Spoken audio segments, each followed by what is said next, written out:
घर ही बर्बाद हो गया मेरा तो। कोई भी नहीं रहा घर में, अकेली बैठी रहती हूँ। है कौन अब घर में?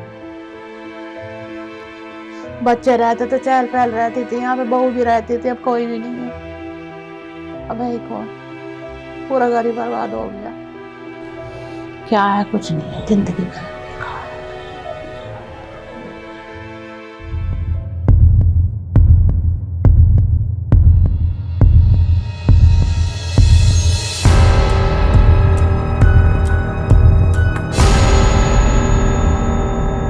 हम तो अपने घर पे थे जी, बाकी हमारी दुकान थी इसलिए ले गए थे वो हमें। बाकी हमारे खिलाफ कोई ऐसा कोई सबूत ही नहीं था। एक कुत्ते को मारने की पता लगा लेती है हमारी पुलिस, लेकिन यहाँ हिंदू मुस्लिम मिलके 53 लोग इस दंगे की भेंट चढ़ गए, मगर आज तक किसी को कोई सजा नहीं है। 4 years ago, several areas of northeast Delhi stood witness to the deadly communal violence that left 53 dead. The riots that broke out on 23rd February spread like wildfire and continued till 28th February, turning several lives upside down. I'm यहाँ पे bike से गिरी, ठीक है? यहाँ पे father में bike से बोल यहाँ गिरे हम।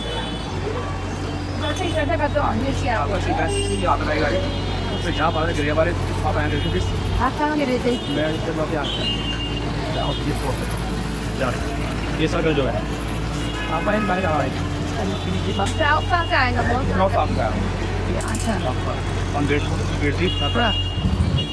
For many, their lives have remained the same. And the major catalyst to that has to do with how the Delhi police has conducted its investigation in the cases related to the violence. To count the numbers, Delhi police registered 757 FIRs, out of which 63 cases, including the 53 murder cases, were transferred to the crime branch. Around 2,600 arrests were made in connection to the violence, out of which a majority, over 2,000, are currently out on bail.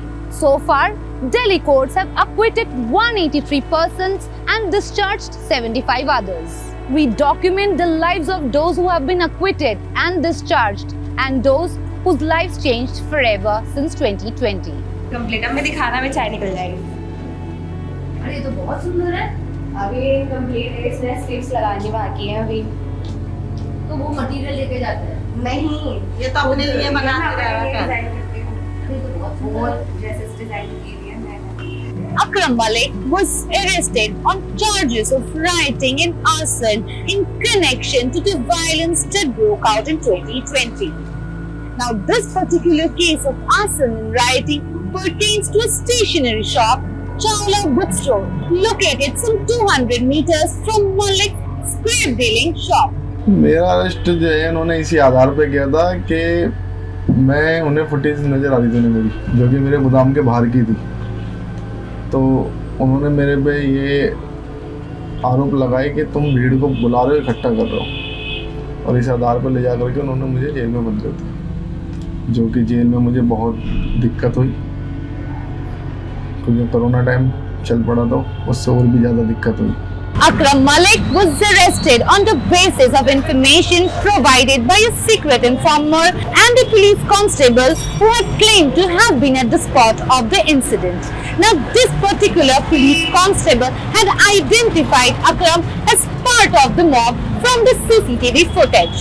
ये सारी इसमें ना किसी का कोई मामला नहीं था, जैसे भी पड़ोस की दुकानें हैं या कोई भी है, हिंदू है या मुस्लिम है, किसी की दुकान जल गई और उसकी दुकान के चक्कर में पुलिस वालों ने किसी को भी उठा लिया।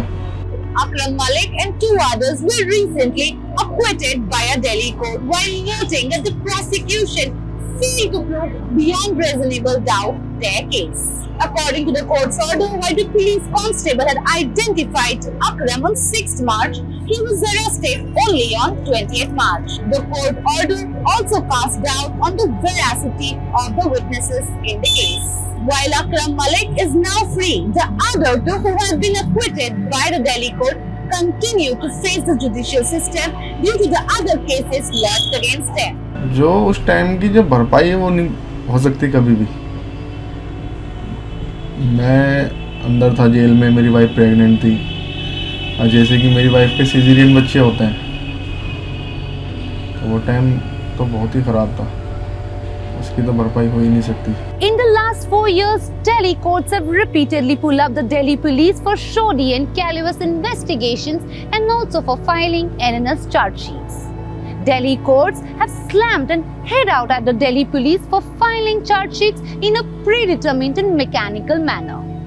Legal experts and defense counsels who are representing clients who are facing the judicial process now have said that the problem of hostile witnesses have also cropped up during the course of the trial. As far as status is concerned, बहुत से cases में ये हुआ है तो investigation fail नहीं हुई है। उसका रीज़न दो हो सकते हैं। एक तो रीज़न ये है कि कोई नैरेटिव सेट करना था इन्वेस्टिगेशन एजेंसी को कि ये रेड्स हुए क्यों हैं। दूसरा ये था ओवरबर्डन है, इतने कैपेबल भी नहीं है जो लोकल पुलिस थी, उन्होंने जो इन्वेस्टिगेशन की है कि अगर हम चार्जशीट की स्क्रूटनी करते हैं सभी में एक जो फर्स्ट 3 या 4 पेजेस होंगे क्रोनोलॉजी ऑफ इवेंट, उसमें उन्होंने स्टार्ट करते हैं जामिया से, जामिया के बाद जाफराबाद आते हैं, फिर शाहीन बाग, सब इस तरह का दिया है। लेकिन जब ट्रायल में इन्वेस्टिगेशन ऑफिसर से क्वेश्चन पूछा गया, भाई आपने ये चीज़ें मेंशन की है चार्जशीट में, तो आपका बेस क्या था?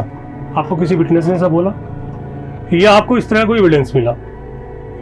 तो उनके पास आंसर था नेगेटिव, कोई इस तरह का कोई स्टेटमेंट नहीं आया, ना ही कोई इस तरह का उनको एविडेंस मिला मेरे केसेस के अंदर। अदर केसेस में हो सकता है जिनका मैं ट्रायल कर रहा हूँ। तो इससे ये रिफ्लेक्ट होता है कि उनको एक नैरेटिव सेट करना था कि रेड्स क्यों हुए, सीए प्रोटेस्ट की वजह से हुए, और उन्होंने वो सभी में मेंशन कर दिया, कट पेस्ट है ऑलमोस्ट सभी में। सेकंड ये हुआ कि कुछ इन्वेस्टिगेशन ऐसी हुई कि पुलिस स्टेशन है उसमें एक सिंगल डेज में 75 एफआईआर हो गई दयालपुर, स्टाफ लिमिटेड है उनका, तो वो लोग नहीं कर पाए proper investigation. There after Covid भी आया है, इन पे जिनमें एक्यूज अरेस्ट होते हैं इन पे प्रेशर भी होता है कि 60 डेज में 90 डेज में चार्जशीट फाइल करनी होती है, तो उन्होंने सब चीज़ वो मैशअप कर दिया, उनमें हुआ। कुछ में एफर्ट भी प्रॉपर नहीं किए। जो अशफाक मर्डर केस था, जाकिर मर्डर केस था, उसमें मेरी स्पेसिफिक स्टेटमेंट है कि विटनेस का कि जहाँ पे मर्डर हुआ है वहाँ पे पुलिस ऑफिशियल एक डिप्लॉयड थे, अवेलेबल थे, लेकिन इन्वेस्टिगेशन ऑफिसर ने कभी एफर्ट नहीं किया कि उसको ट्रेस किया जाए। वो with in जुडिक्शन of Dayalpur police station था, ओबीएस पुलिस ऑफिसर जो था वो दयालपुर का था, उसे ट्रेस करता तो शायद उसका स्टेटमेंट लिखता, कुछ लिख लगाता, वो नहीं किया। इवन उस केस में तो ये भी हुआ कि विटनेस जो कहता है कि उसने आइडेंटिफाई किया 10 लोग एक्यूज को, आउट ऑफ 10 5 उन्होंने अरेस्ट किया है और 5 एक्यूज अरेस्ट नहीं किए, और एंटायर चार्जशीट बिल्कुल साइलेंट है, उनको क्यों नहीं ट्रेस किया या उसका क्या रीज़न रहा, कुछ भी एक्सप्लेनेशन नहीं है। कुछ पे क्लब कर दी इन्वेस्टिगेशन में complaint, 20 complaints, 15 complaint, 10 complaints, out of the 10 investigate 1 की है, बाकी को वैसे ही क्लब किया है, उस पर प्रॉपर इन्वेस्टिगेशन नहीं हो पाई। उस पर ऑनरेबल कोर्ट ने रिमार्क भी किए हैं, कुछ कंप्लेंट विड्रा भी करके दोबारा डायरेक्शन दिए गए प्रॉपर इन्वेस्टिगेशन करें, एक किसी कंक्लूजन पे पहुंचे इस पे। तो पुलिस ने स्वरूप सबको जितने लोग थे उनके डंप डाटे निकाल कर प्रेजेंस को वहाँ पर मार्क करके उन लोगों को उठा के और उन्हीं लोगों में से कुछ को गवाह बना दिया और कुछ को क्या कहते एक्यूज कर दिया।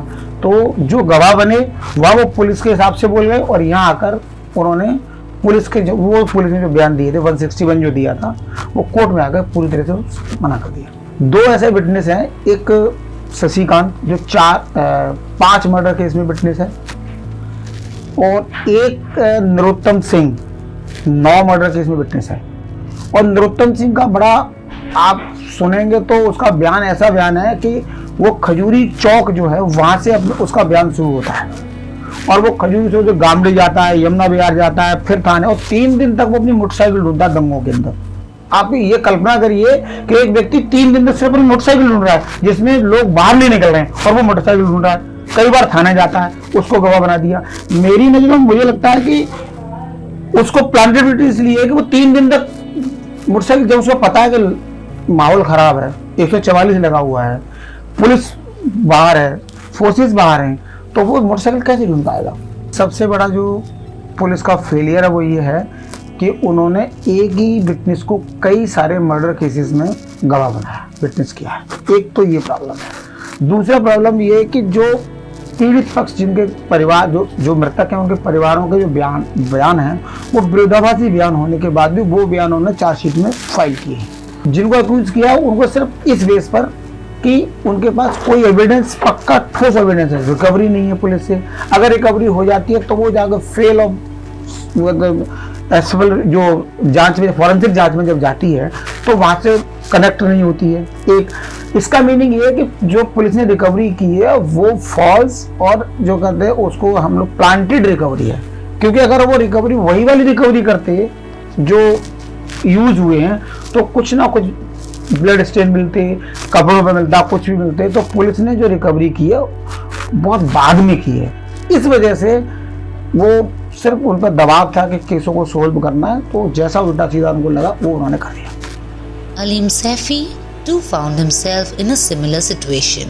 The prosecution accused a 35-year-old of carrying a sharp-edged weapon along with being part of a murderous mob screaming Allahu Akbar.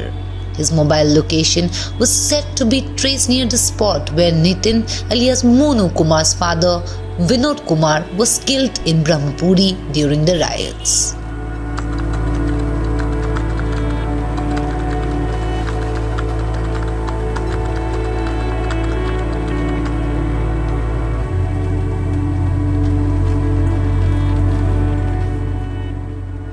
He was arrested after another suspect identified him in CCTV footage. While discharging Saifi and 4 others, the court noted that the prosecution failed to produce concrete evidence against him.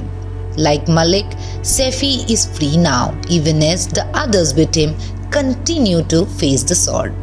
हम यहाँ कल्याण सीमा पहुंचे, हम medical दवाई लेने वहाँ पहुंचने के बाद उससे पहले वहाँ मुस्लिम की बहुत सारी भीड़ थी और हमें मेडिकल के सामने जी वहाँ बहुत सारे मुस्लिम खड़े थे, बहुत सारे, उन्होंने हम अटैक कर दिया था। पापा और बाइक पे थे जब पापा गिरे जी, गिनो तो हम दोनों ही गिरे थे,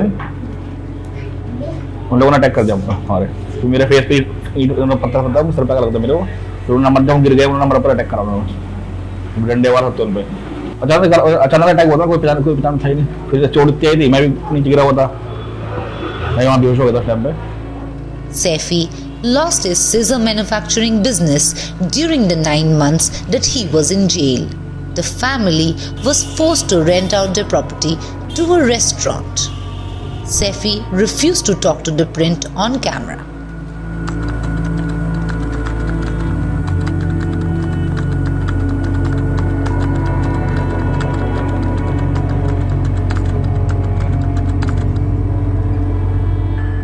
मैं बस चल रहा है थोड़ा बहुत, कई पार्टियाँ कर देते हैं, बाकी तो जितनी मुस्लिम पार्टियाँ उसमें तो डीजे लगाता ही नहीं, मैं मना देता हूँ, जो मैं हिंदू है सब मुझे लगता रहता है।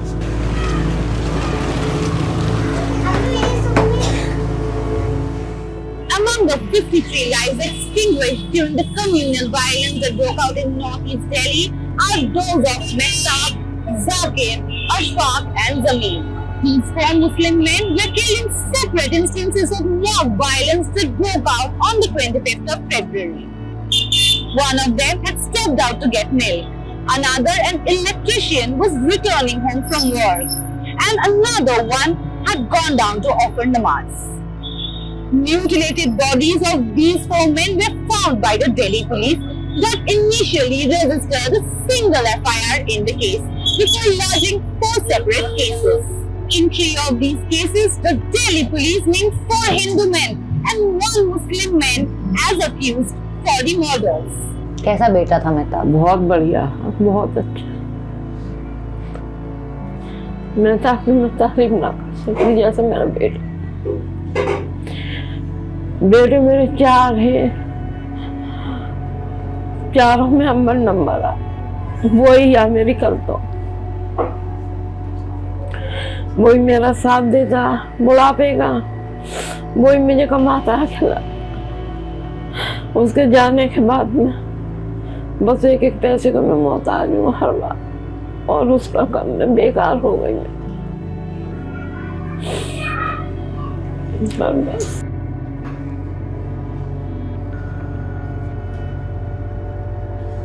शाम जो हुई सारे दिन घर में रहा, नहाया धोया, मुझे नमाज भी कि मंगलवार के रोज आज मेरा बेटा मुझसे जुदा हुआ। शाम के टाइम 6 बजे होते हैं, 7-8 करे ऐसी टाइम होता जो हमारे मगरिबी अजान जो होती है। तो बोला अम्मी, मैंने कहा हाँ मैं दूध है। मैंने कहा दूध कहाँ बेटा? मैंने कहा जा देख यार, डेढ़ी देख यार। डेढ़ी है जी यहाँ पर इसमें बुध बाजार में, यहाँ से मेरा दूध आता।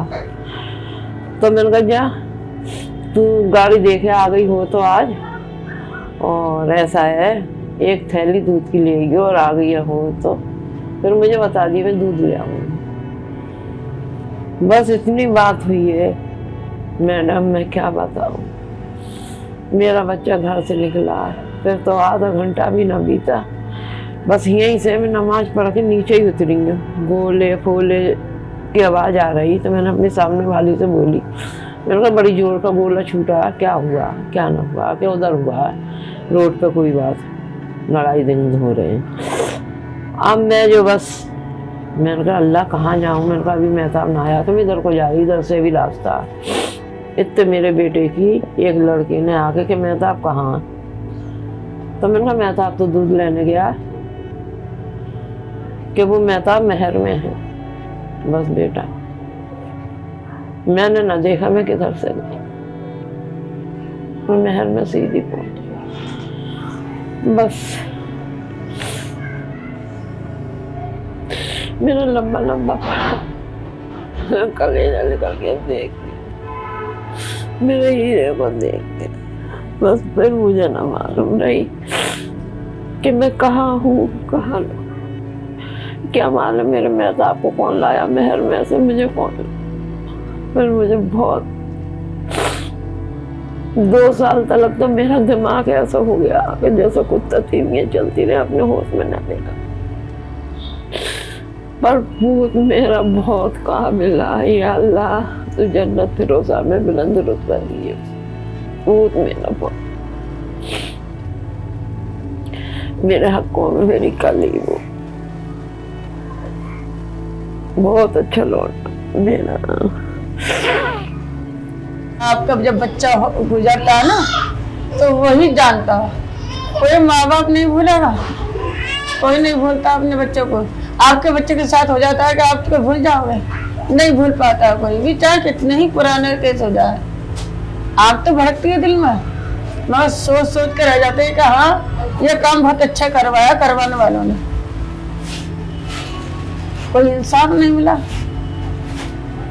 कोई देखा वाली नहीं, कोई मीडिया वाले नहीं, कोई हमदर्द नहीं, कोई पास ही नहीं है। दिन अशफाक का देहांत हुआ था जिसमें वो बाहर गया था और वो लाइट का काम करता था, लाइट के काम के ही लिए वो वहाँ गया था। कॉल आ गई थी, उसने कही अब पुलिस आ गई है, अब ऐसा कोई बात न होगी पापा, जो होना था हो गया। ये तो अचानक ही एकदम हल्ला बोला है, और कोई भी हल्ला अगर बोलता है तो ये बड़ी प्लानिंग होती हैं, बड़े बड़े नेताओं की, अभिनेताओं की, ये सारे इल्मोल है। जैसे जैसे बयानबाजी उस दौर में लोगों ने करी, उन नेताओं को शर्म आनी चाहिए कि ऐसे मौक़ों पे ऐसी बातें ना करें। जहां फिसाद हो रहा हो वह फिसाद को कम करने की और ख़त्म करने की कोशिश करें, क्योंकि कोई भी माँ बाप अपने 20-22 साल के बच्चे को जब खो देता है तो उसका दुख वो ही जानता है। जब एक नेता का अगर 20-22 साल का बच्चा मरेगा तो उसे पता लग जाएगी कि क्या होता है। तबाही मचा देंगे दुनिया के अंदर जब किसी नेताओं का, बड़े मालदारों का बच्चा मर जाता है, जब फिर तबाही वजह मचाएंगे कि मुसलमान ने मार दिया और हिंदू ने मार दिया। अब कोई नहीं सुनेगा, अब नहीं सुनेगा कोई भी। जवान बच्चा मर गए, अपने चले गए, मौज उड़ा रहे हैं। और बच्चों को बचा रहा था मस्जिद में से, जब गया था यहाँ से नमाज पढ़ने बच्चे पढ़ते थे ना मस्जिद में छोटे छोटे, तो उन्हें बचा रहा था बच्चों को मस्जिद में से, जब उसे मारा था। घड़ी बर्बाद हो गया मेरा तो, कोई भी नहीं रहा घर में, अकेली बैठी रहती हूँ। है कौन अब घर में?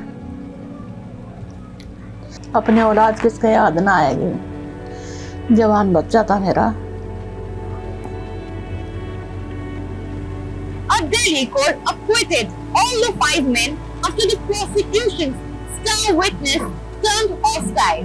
His deposition in court went contrary to his earlier statements to the police. While acquitting these 5 men, the court noted that the prosecution has not been able to provide any concrete evidence, even circumstantial in nature, to support their case.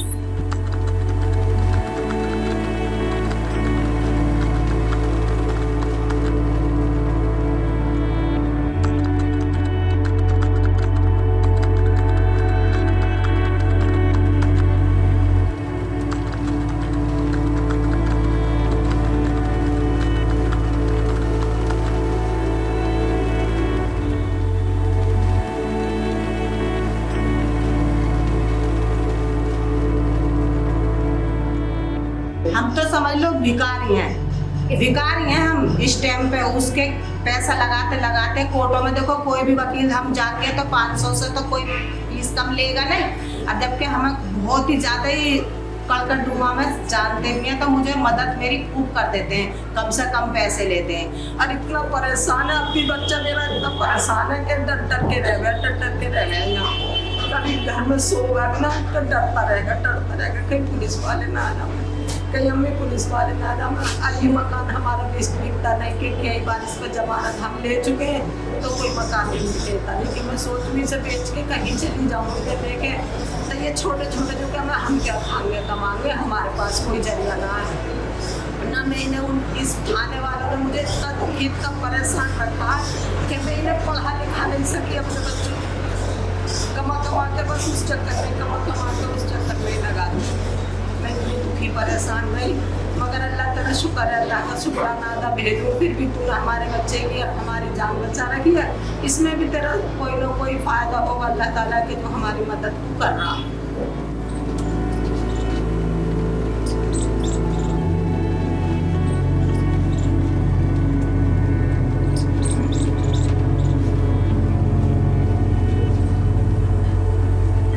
फरवरी 2020 की बात है madam, और 26-27 फरवरी था उस दिन के बाद।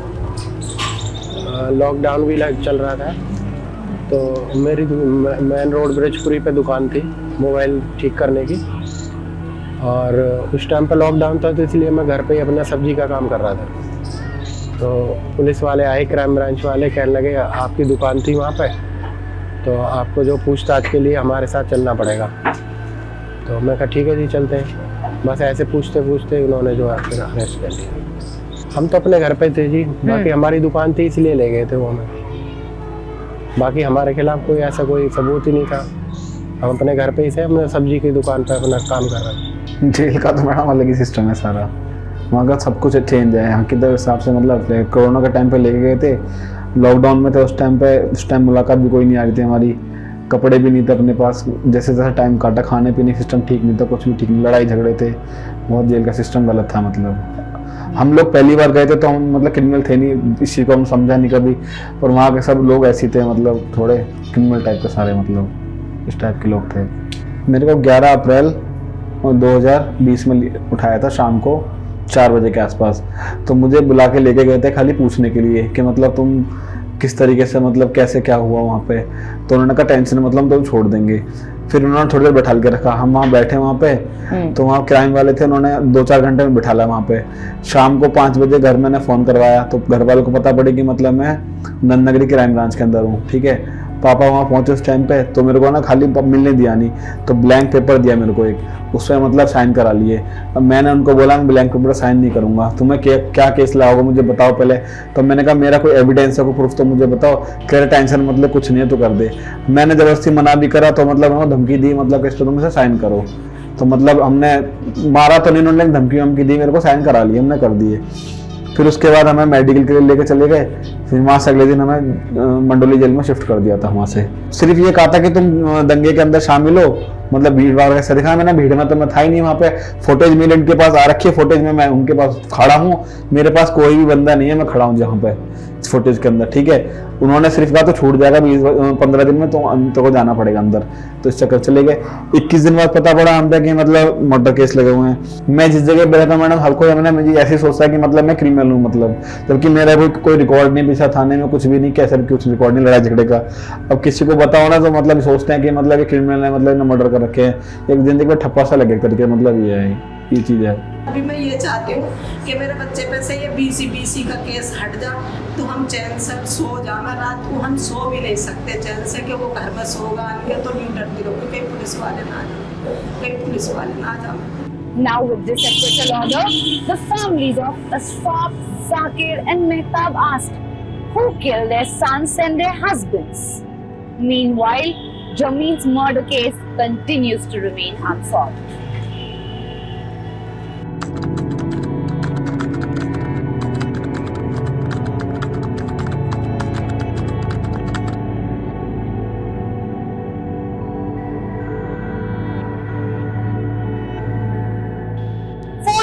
The hustle and the bustle have returned to the lanes of Northeast Delhi, but scratch the surface and there is an unease lurking underneath. Families have lost their husbands, their sons and their brothers. Hundreds displaced and stranded with no source of livelihood. The riots have left a lasting scar on the residents of Northeast Delhi who are still awaiting closure.